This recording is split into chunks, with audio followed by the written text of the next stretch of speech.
जयप्रकाश चतुर्वेदी जी, देश में कोरोना का एक बहुत बड़ा वेव आया सेकेंड। पूरा देश अस्त व्यस्त हो गया था, महीनों लॉकडाउन रहा, अब अनलॉक हुआ। लेकिन अनलॉक होते ही महाराष्ट्र, दिल्ली और कई राज्यों से खबरें ये आ रही हैं कि फिर केस बढ़ गए। क्या लगता है कोरोना संकट लंबा खींचेगा क्या इस देश में? दरअसल तो गोस्वामी तुलसीदास ने एक लिखा है कि महिमा घटी समुद्र की, रावण बसो परोस, जो रहीम कैसे निभे बेर केर के संग।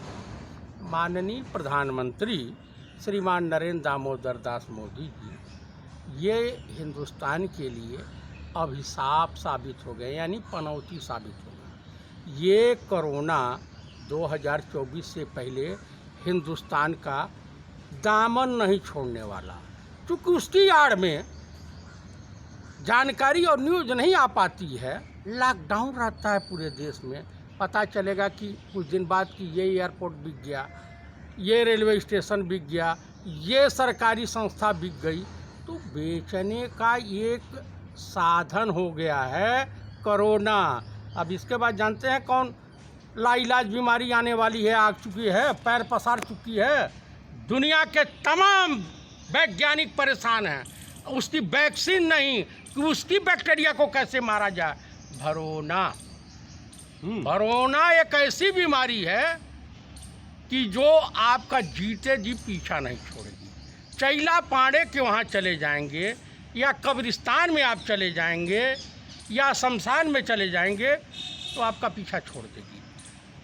उसके बाद जो भरोना के लक्षण हैं दिखाई देते हैं, बच्चों की फीस भरोना, दुकान बंद है उसका किराया भरोना, घर में बिजली का बिल भरोना, रसोई गैस का सामान भरोना, पेट पूजा का सामान भरोना, शाम को दवाई, शाम वाली दवाई का दाम भरोना, और पेट्रोल और डीजल का दाम भरोना। ये तमाम भरोना के लक्षण हैं जो आने वाले समय में हिंदुस्तान को गर्त में मिला देंगे। तो इलाज हो जाएगा साबित? इलाज है, इतना बड़ा इसका कोई इलाज नहीं है। किसी डॉक्टर, किसी हकीम, लुकमानी वैद्य के पास भी इसका इलाज नहीं है। ये ऐसी बीमारी है। अरे भाई, मैं उस हिंदुस्तान को देखा हूँ जहाँ बहुत कम ऐसे घर होते थे, रूरल एरिया, ग्रामीण क्षेत्रों में, जहाँ दोनों टाइम भोजन मिलता था। गुलाम सरवर भाई, आप हमारी उम्र के हैं, आप भी ग्रामीण क्षेत्र से आते हैं, मैं भी ग्रामीण क्षेत्र से आता हूँ। आप भी बिहार से आते हैं, मैं भी उत्तर प्रदेश से आता हूँ, पूर्वी उत्तर प्रदेश से आता हूँ। कानपुर के बाद उधर सब भी बिहार माना जाता है। वो दिन याद कीजिए जब हम लोग घरों में सोए रहते थे, सुबह सुबह तो आते थे सब मांगने वाले, क्या कहते थे? सुगवा उगल भइल बिहान, टटिया खोल ये जजमान। यानी वस्त्र भी नहीं होता था।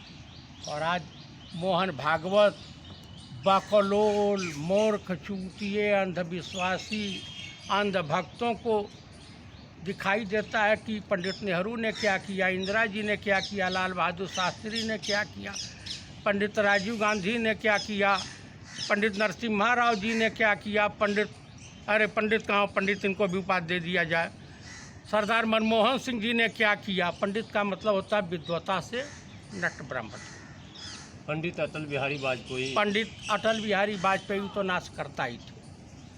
वो ब्राह्मणों को जब चंद्रशेखर आज़ाद की बेइज्जती, चंद्रशेखर आज़ाद को खुलेआम मायावती इनके सहयोग से मुख्यमंत्री थी, तो कहा था कि वो तो आतंकवादी था। जो जिस दल में स्वतंत्रता संग्राम सेनानियों के प्रति इस तरह की घृणा हो, अटल जी से लोगों ने क्वेश्चन किया कि मायावती थोड़ा देर चुप रह कहे कि क्या चाहते हो मैं सरकार गिरा दूं, यही बयान था उनका।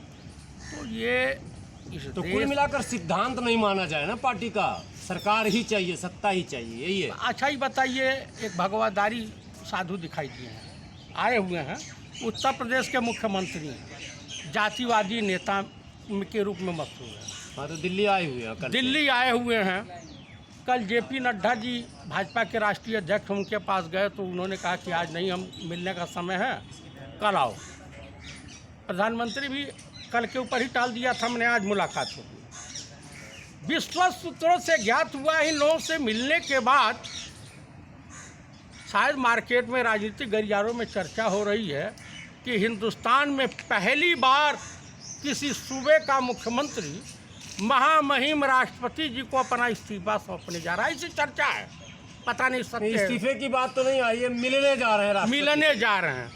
गवर्नर से मिलने की फुर्सत नहीं है, पकौड़ी छान रहे थे।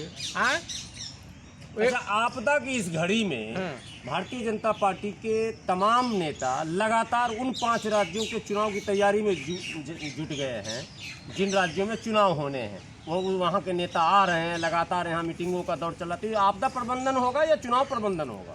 देखिए, भाजपा को कोई फर्क नहीं पड़ता है कि लाखों लाख लोग गंगा नदी में तैरते रहे लाशों के रूप में।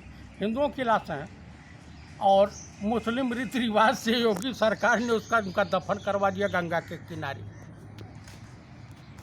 फिर भी हिंदुज़म का नारा बुलंद की हुई। बाद में चुन्नी भी हटा लिया गया। चुन्नी भी, जो कफन है, मैंने कफन चोर भी आप कह सकते हैं। कफन चोर कहा जाए तो अतिशोक्ति नहीं होगी। तो ये भी हो गया। तो ये चुनावी मोड़ पे हमेशा रहते हैं, चाहे नरेंद्र दामोदर दास मोदी, चाहे अमित शाह, जेपी नड्डा, मोहन भागवत। भाई, भरोना का क्या होगा जो आ रहा है? योगी जी इसीलिए बैक फुट पे है, घुटनों के बल आए हैं। नरेंद्र